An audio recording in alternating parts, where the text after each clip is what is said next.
Okay, Admiral, thank you very much. I appreciate it. You just said in your opening statement, General Robinson, that, I can defend the United States today. And I know that's true. You and I talked about this. But at what level of risk? When General Milley said, and it's a quote, before this committee said, the most important of many challenges we face is consistent, sustained, predictable funding over time. Now, we corrected that a little bit with our 18 budget. So it's kind of predictable between now until the year 2000, but then it becomes unpredictable again.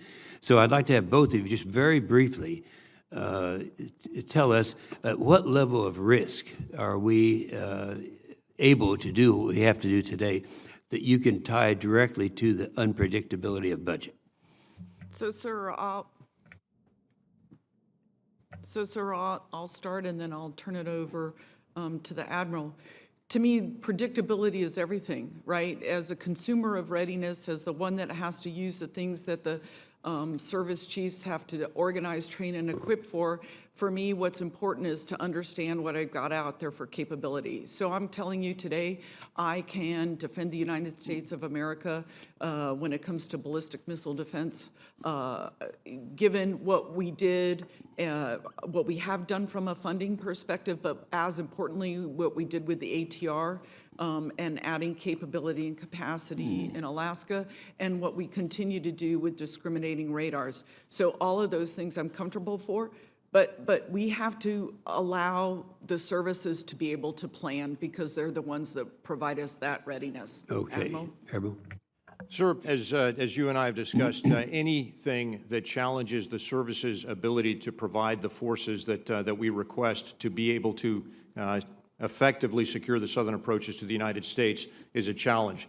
Budget unpredictability has probably been the single greatest impact on their ability to provide those forces. The challenge that we have when it comes to awareness of what is going on in the environment, we've already discussed that ISR, our ISR requirement, we receive about 8% of what we have asked for. We're very appreciative of the fact that about half of that has been provided as a direct result of creative contract ISR capabilities that the Congress has so generously funded. But that still is an enormous challenge. Yeah, not just for you, but for all commands. We hear that all the time, and it's one that we really need to be directing. Senator Reid brought up China, and I noticed, I actually read your statement. Now, you didn't cover it in your abbreviated message this morning, but you made a statement in there that caught my eye. You said that China, in particular, is increasing aggressive in courting IMET students from the region to attend their military school. I've never heard that before. Now, I know in Africa, that the IMET program is singularly one of the really, truly great programs we have. Once we get them in with us, they're there for life. And we see evidence of this all the time.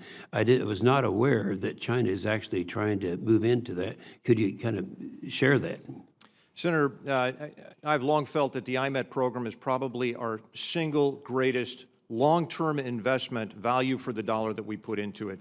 And I would just highlight that it is an investment that sometimes may take 2 decades or more to pay off. But when it pays off with relationships with strategic partners that are absolutely critical. It creates the personal contacts that many of the military leaders from across the region that I work with on a day-to-day basis have participated in the IMET program, have studied at our war colleges, gone to our service schools.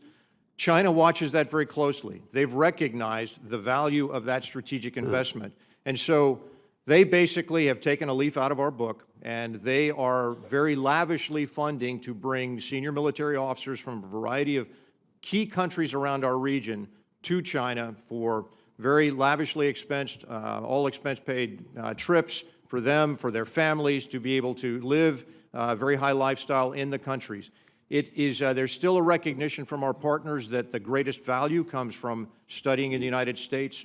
We believe our country sells itself, and when people come here, they get to know who we are, who our country really is, the values that we truly represent, we think that's a very, very important. Yeah, we've always said, you know, once we get them over here, we've got them forever. And that's been my experience, particularly in Africa, because they're there. And so it was very disturbing to me for the statement or observation that you made that they are actually going after those same individuals that we've already had. That is disturbing.